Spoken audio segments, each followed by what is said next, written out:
Thank you, Lynn. I'll try to get through this quickly because Carly used half my time.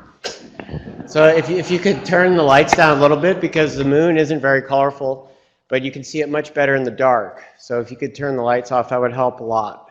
Thank you. Okay, I'm going to give you a brief overview of some of the results from the LROC wide-angle camera color capabilities, which haven't gotten a lot of visibility yet, but that's going to change soon. The wide-angle camera is very small. It fits in the palm of your hand. It has dual optics, one for the vis and one for the UV wavelengths. It's less than 1 kilogram total mass. And it's got a 90-degree field of view in black and white mode and a 60-degree field of view in color mode. So this wide angle results in very serious photometric variation within a single frame, which makes processing of the images somewhat problematic, but we've made a lot of progress on that. Okay, and here's a great example of that. In the background is a WAC mosaic without any photometric corrections applied to the data. That's calibrated data. Those are not calibration artifacts. The brightness difference across the one framelit, which you see from there to there, is the photometry of the moon.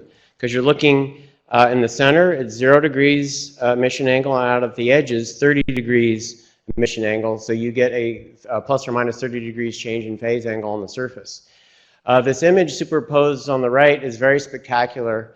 That shows as we went over the 0 degrees phase when at beta 0, and when that image first came down, I thought there was something wrong with the camera, that there was a light leak or something, but that's the photometric response of the moon.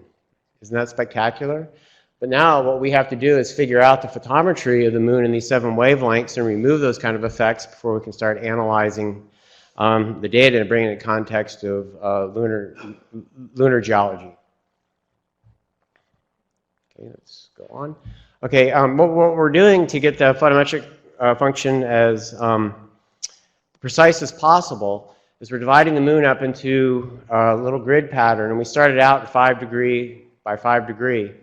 And in each one of those tiles, we solve for the photometry. The reason we do this is because not only is the surface of the moon complicated because of the photometric response, but different geologic materials have a different photometric response. And especially with Carly's talk, we just saw the moon is not compositionally uniform. So as we divide the moon into smaller and smaller tiles, we can solve for the photometric parameters of a given geologic unit. And these plots on the right show the value of the fact that every month we get a global mosaic of the moon in color. Right now we have about 20 months. I mean, yeah, 20 months, which is 20 global mosaics. So here's this phase curve. This is the brightness of the moon where we've corrected for incidence and emission. This is the phase angle that's left on the x-axis here. And so here's 1 month of data, and then we plot 3 months. And this is, again, for just one tile. Okay, so we're trying to get as much photometric variation as we get a single tile. This is even more months of data. So you can imagine once you get about 20 months, you have a really, really good look at the phase curve. And as you get more and more months, these tiles can shrink down. Right now, we're working on a 1 degree by 1 degree tiles. That's 1 degree latitude, longitude at the equator. The fact that we're getting global mosaics every month, these are not redundant data. They contain very valuable information about the photometry of the surface. And this kind of figure here takes my breath away when I see this. Don't know how quite to interpret it yet because we're still producing this, but these are the HAPKey parameter, resolved HAPKey parameter maps of the moon. This has never been done for any body before. And if you go back right here, when I said we're fitting the phase curve right here, what we're solving for is a 5-parameter HAPKey function. And here are maps of those solved parameters. As soon as we get over this next big hump, which is always about, when you're processing large data sets, it's always about a month away, right, Carly? You can sympathize us on that, right? Well, we're making really great progress, and soon we'll be interpreting those maps in the context of what they tell us about the surface of the moon at a tile size of 1 degree to 1 degree. We're hoping over the next year to collect enough data where we can shrink those tile sizes down to something like 1/10 of a degree, which is about a 3 kilometer by 3 kilometer pixel on the surface, and getting those happy parameters. It's very exciting. This is just to show you what the moon looks like in our WAC color data. This is a region of that's rife with red spots or volcanic features, like right here and there. And so this is the 566 nanometer in red, 360 nanometer in green, and the 321 UV in blue. And you can see the moon is quite colorful. Okay, this is just showing that you can discriminate these well-known red and blue units in the moon. And I've been very interested in following up on research that goes all the way back to the 60s from telescopic observations. I think Bob Strom was the first one who hypothesized that these color differences were not only controlled by iron differences, but by titanium differences. Oops. Next slide. Okay, this is just to show you, just give you an example that there are a lot of variations in the UV. Here's our 2 UV bands and then our visible bands. Just to give you for a feeling that there's a lot to be learned about the moon from these data set. I won't talk about these red spots, but I'll talk about 2 other features of mapping titanium and maturity on the moon, because I don't have time to go into this other study, but that is coming soon. Okay, the first time that I'd gotten involved in looking at the moon in UV was using the Hubble Space Telescope to test out this idea that we could map titanium with UV wavelengths. And of course, the Hubble Space Telescope is extremely high resolution, so we acquired these postage stamps of 3 places on the moon. And the two key areas are Apollo 15 and Apollo 17. Apollo 17 was the best area to look at. Whoops, sorry about that. And here's a plot showing the Hubble UV to visible ratio versus titanium that was obtained by soil analyses that the Apollo astronauts brought back. And this red line and the red point show you how well the titanium fits this ratio value versus the soil abundance versus other methods, the Clementine method, where the data has a large amount of scatter. And in fact, the R value was something about 0.95. I can't quite read that anymore. But it was very exciting, but then again, this is just one small area on the moon, and we didn't know whether this would, this method would carry forth through the whole moon. Now we've got a similar data set for the whole moon, and our big problem is that our pixels are a bit larger than the HST, and so what we're working towards is tying the LROC data to the sample analyses. We're getting a fairly good fit. It's about 0.85 in the residual. So from this simple function where we're plotting the 320 or the 415 nanometer to titanium, you can see that there's a good correlation there.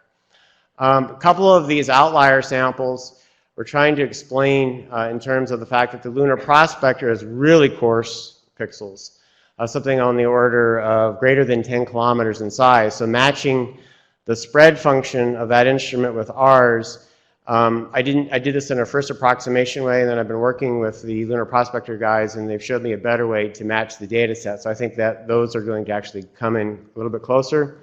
And then next month, we've got a very exciting opportunity. We're going to drop the LRO spacecraft down into approximately 25 kilometer orbit over the near side. And so we're going to be getting pixels something like 40 meters, which will give us a much better ability to tie the wide-angle camera to the Apollo soil samples. And I suspect that, I don't know for certain, but maybe I'm hoping, but I'm suspecting that this line will get even tighter.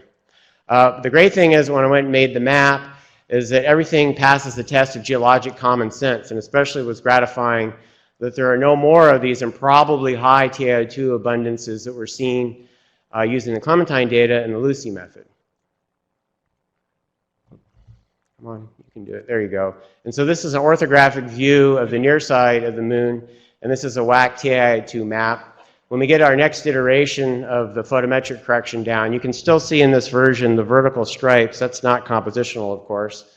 Those are residual photometry. Those will be gone in this next run of the 20, I'm hoping it will be gone the next 20-month run. Okay, very briefly, I'll look at this really exciting result that's coming out, and it's related to the titanium. It's coming out of work that I've been doing with Brett Denevi at APL. And this is looking at the space weathering in the UV. And when the very first data, our global mosaic was made, I made a, you do the thing of making a ratio map, and I looked at it and I thought, at that time the photometry was pretty poor and the calibration was preliminary, so it was much fuzzier than this. I didn't see any crater rays, so I thought, well, what's wrong with this data? But it's not there's anything wrong with the data, it's that the rays don't show up very much in the UV. And what you're comparing to is the LROC UV ratio image on the top and the Clementine OMAT, which is an optical maturity parameter from Paul Lucey's work. You can see where there's very distinctive rays. You don't really see them except in the youngest craters on the moon. Like up here you can just see Jackson a little bit, but many of these other rayed craters are pretty much suppressed. Most of the variations that you're seeing is in titanium in the mare. Okay, so what Brett's been doing is looking at well-known young craters on the moon, Giordano Bruno in particular in this example.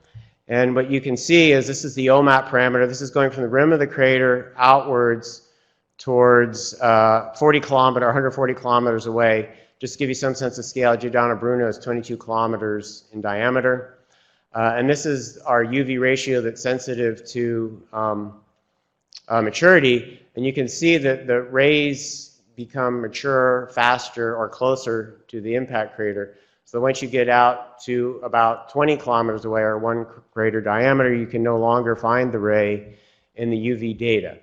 And so we believe this UV slope is related to space weathering, and it flattens out quickly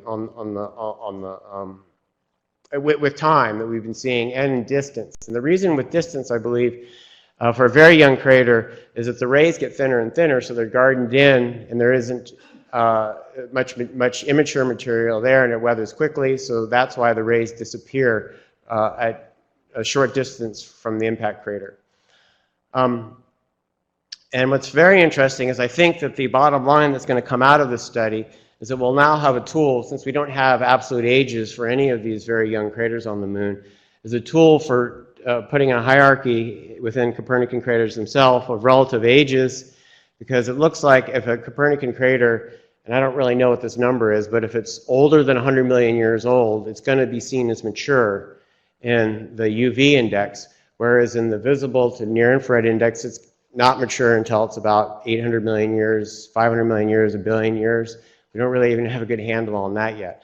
So at least we'll be able to subdivide these Copernican craters into relative ages. And that'll be very useful, particularly for going to collect samples from future missions to get hard dates on these very, very young materials. And of course, this ratio is related to titanium, so we'll have to reconcile this with the TiO2 work. And that's it. Thank you.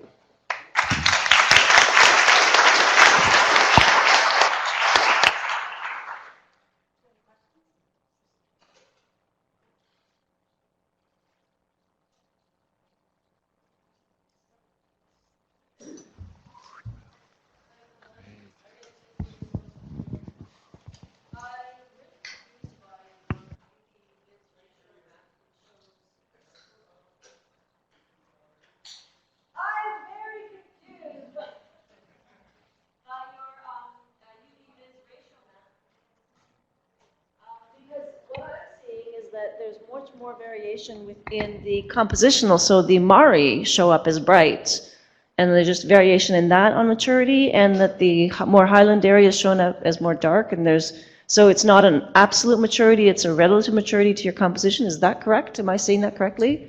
Yeah, there's the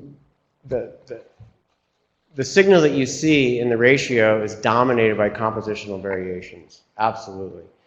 And then to go disentangle the maturity question, then you're looking, using geologic mapping to see where you have rays in the visible data, and you just don't see it in UV data. And so it's by mapping with other data sets you've identified, like Paul Lucey's OMAT. That's why we pulled out the OMAT map, because that shows us where in the UV, well, in the misnamed UV Vis camera on the Clementine, which couldn't sense a single UV photon. We use that data set to identify where there are immature rays, and then go pull that data out of the real UV Vis ratio in the LROC wide-angle camera data. I think that answers your question.